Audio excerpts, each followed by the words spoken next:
இயேசுவின் நாமத்தினாலே இந்த மாலை நேரத்திலே உங்களை அன்போடு விட வாழ்த்துகிறேன்.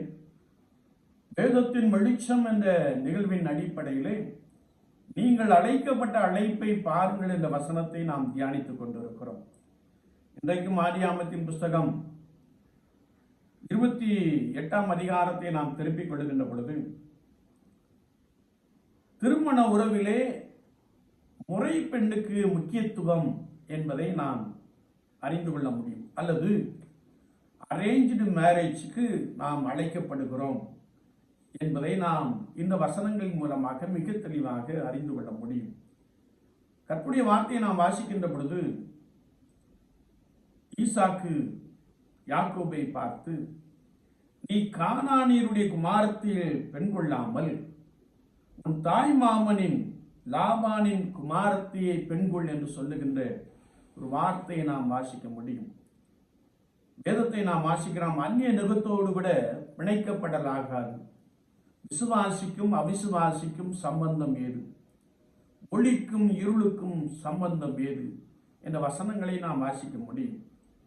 இங்கே நாம் கர்த்தருடைய வார்த்தை வாசிக்கின்ற பொழுது, உறவின் முறை பெண்ணை நீ உனக்கு திருமணம் செய்து கொள் என்று சொல்லுகின்ற ஒரு வார்த்தையை நாம் வாசிக்கிறோம். இது கிட்டத்தட்ட பெற்றோரின் அனுமதியோடு கூட செயல்படுகின்ற அல்லது அரேஞ்ச்டு மேரேஜுக்கு உகந்த ஒரு காரியமாக இது காணப்படுகிறது.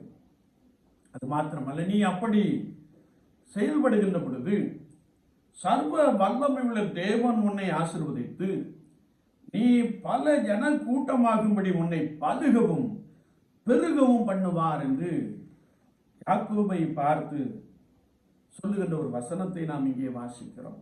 என்னை கேட்டுக்கொண்டிருக்கிற என் அன்பு சகோதரனே, சகோதரியே, நாம் மிகவும் கடினமான ஒரு காலத்திலே வாழ்ந்து கொண்டிருக்கிறோம்.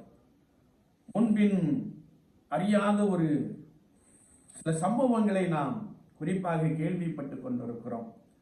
இன்னும் அதிகமாய் சொல்ல வேண்டும் என்றால், கிறிஸ்துவ திருமணத்திலே அதிகமான விவாகரத்துக்களை நாம் பார்த்து கொண்டே இருக்கிறோம்.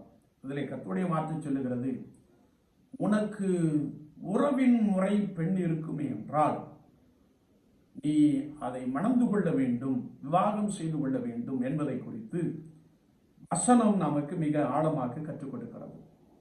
அதிலும் பெற்றோருடைய சம்மதத்தோடு நாம் செயல்படுகின்ற பொழுது கர்த்தர் உங்களை திரளாய் பெருக பண்ணுகிறார். கர்த்தர் உங்களை பலமாய் ஆசீர்வதிக்கிறார். ஆண்டவர் தாமே இந்த வார்த்தைகளை கொண்டு உங்களை பலமாய் நடத்துவாராக. ஆமென்.